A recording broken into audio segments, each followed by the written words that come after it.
যেন এই মুখ্যমন্ত্রী আর না থাকে।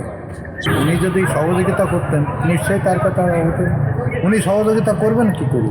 তাহলে উনি সহযোগিতা করলে তো আর রোহিঙ্গা বাংলাদেশি মুসলমান যারা তারা তো আসতে পারে না। 15 বছর বেশি দুঃখ কষ্ট নারী নির্যাতন এবং আমাদের দিশাহীন যাত্রা, যার কোনো মূল্য নেই, মূল্যহীন এই দুঃখ কষ্ট পেয়ে আমরা আসি 15 বছর।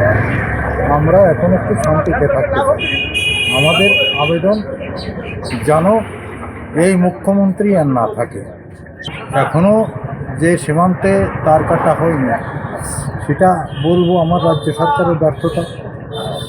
সে জায়গা দিতে পারেনি, তাই তার কাটাটা হয়নি। উনি যদি সহযোগিতা করতেন নিশ্চয়ই তার কাটা হতো। উনি সহযোগিতা করবেন কি করি? তাহলে উনি সহযোগিতা করলে তো আর রোহিঙ্গা বাংলাদেশি মুসলমান যারা তারা তো আসতে পারে না, তাদের কোনো ভোটার কার্ড করে দিতে পারেন না, তাই উনি সেটা করেননি। এই হচ্ছে ব্যাপার।